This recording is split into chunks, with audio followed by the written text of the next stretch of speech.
Hello and welcome to another official HyperSpin tutorial with the AV Archivist. Today we'll be setting up the WinUAE emulator for the Commodore Amiga. Even if you've never played in a Commodore system before, this is definitely a worthwhile addition to your HyperSpin setup, so I hope you decide to follow along. The first thing we need to do is download the latest version of WinUAE. In the description below you'll find a link to the WinUAE website's download section. Download the latest release zip archive that matches your operating system and place it in your HyperSpin Emulators folder. Extract it to its own folder, then delete the zip file. Rename the folder however you choose to clearly indicate the emulator and version. Next, enter that folder and press Ctrl-Shift-N to create a new folder, naming it ROM. Press Ctrl-Shift-N again to create another new folder and call it HDD. Now we need to add WHDLoad, which acts as a virtual hard drive and is required by a lot of games. In the description below you'll find a link to the WinUAE Loader website. Head there now and click the download link at the very bottom of the page, placing the file in a temporary location on your desktop. Extract the file, then copy its WHD folder to your HyperSpin Emulators WinUAE HDD folder. Once again, you may delete the temporary files. Next, we're going to make sure our WHDLoad files are as up to date as possible. Follow the link in the description below to the WHDLoad support page. Once there, download WHDLoad USR small.lha to a temporary location. Extract it, then copy the C and S folders therein to your HyperSpin Emulators WinUAE HDD WHD folder like so, and overwrite existing files. Once done, you may delete the files you just downloaded and extracted. In order to play any of our Amiga ROMs, WinUAE requires the appropriate Amiga operating system files, which we'll grab now. Once again, in the description below you'll find a link to Amiga Forever, a site dedicated to the preservation of the Commodore Amiga. If you don't have your own, Amiga Forever provides the operating system files we need, but please be aware that it's a paid service. That being said, I strongly encourage you to support this important site's ongoing efforts. For our purposes, you may select either the Value Edition or the Plus Edition. I'll personally be using the Plus Edition, but if you decide to get the Value Edition, you'll still be able to play over 70% of the games available for Commodore systems. After purchasing your preferred edition, you'll receive an email with the download link and your product subscription key. Copy the key now, then follow the link and download the provided MSI file to a temporary location on your desktop. Run the MSI file to begin installation. This installation is temporary as, for our purposes, we actually only need specific files from it. When you reach the Customer and Software Information page, make sure your license key is correct before hitting Next, then keep hitting Next to install. Once installation is finished, you'll be presented with the Setup Wizard Complete page. Make sure that Open the Amiga Forever player is checked, as the player needs to run at least once in order to generate an important encryption file we need called rom.key, without which the files we're after are useless. Hit Finish, then close the Amiga Forever player that opens. Now, browse to your C, Users, Public, Public Documents, Amiga Files, Shared, ROM folder. Once there, make sure the rom.key file is present. Select all of the files in this folder and copy them to your HyperSpin Emulators WinUAE ROM folder.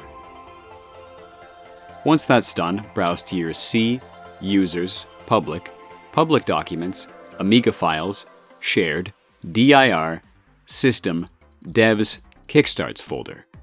Again, make sure the rom.key file is present, then copy all of the folder's contents to your HyperSpin Emulators WinUAE HDD WHD Devs Kickstarts folder, overwriting the existing files.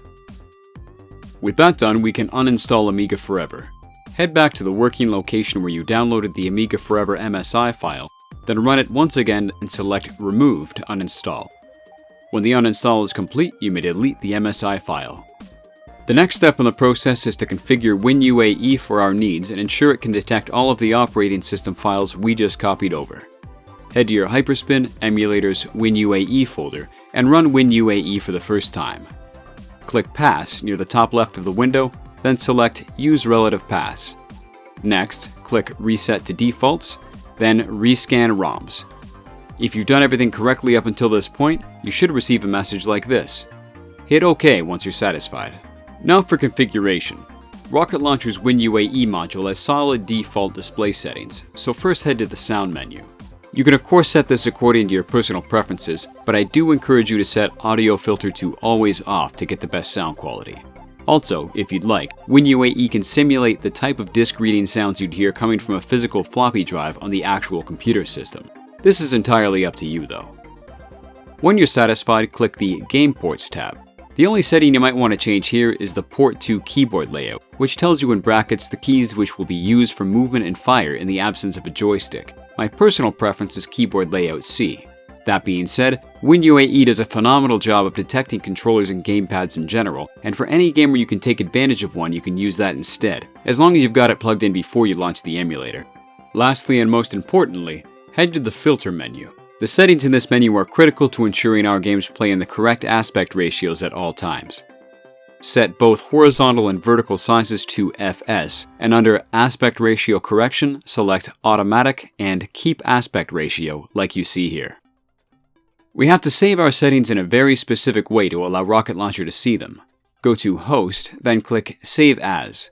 You should now be in your emulator folder. There, press Ctrl-Shift-N to create a new folder and call it Configurations, exactly as you see here.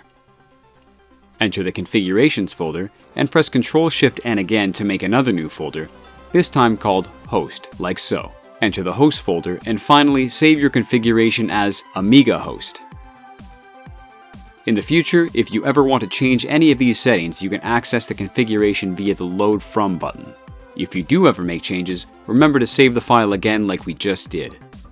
Once you're done, select Quit at the bottom left of the window. In the previous video in this series, we learned how to add new systems using the Commodore Amiga as the example. At this point, we're going to pick up where we left off. So if you haven't added Commodore Amiga to your RocketLauncher UI system list yet, I strongly encourage you to follow this link and do so now before proceeding. From where we ended last time, we still had to place our ROMs, so make sure you put all of your Amiga ROMs into your HyperSpin ROMs Commodore Amiga folder now. Next, open RocketLauncher UI and head to the Global Emulators tab. Scroll to the bottom of the list and double-click WinUAE, then click the magnifying lens to the right of the path parameter and browse to your HyperSpin, Emulators, WinUAE, WinUAE executable. Once done, close the window and the red exclamation point to the left of the WinUAE emulator should go away. Now head to your Commodore Amiga Modules tab. Click on WinUAE.ahk, then click the icon for Edit System-Specific Module Settings. Go to the Display tab, set Auto Scale to Automatic Scaling, and close the window once you're done. If you've been following along with the official HyperSpin guide, and you carefully followed the steps in this tutorial, you should now have a perfect Commodore Amiga setup for your HyperSpin with full compatibility and the correct aspect ratio. As you can tell, WinUAE is one of the more complicated emulators to get set up, but in the end it's worth it. This is also one of the few emulators with which I don't see a lot of value in testing games outside of RocketLauncher, so feel free to head to your Games tab now and take your ROMs for a test run. Over the next few episodes, we'll be learning how to customize HyperSpin's aesthetics and download media for our systems. I hope you found today's episode to be useful and informative. If you have any questions, feel free to ask them in the comments section, in the HyperSpin forums, or on Facebook or Twitter.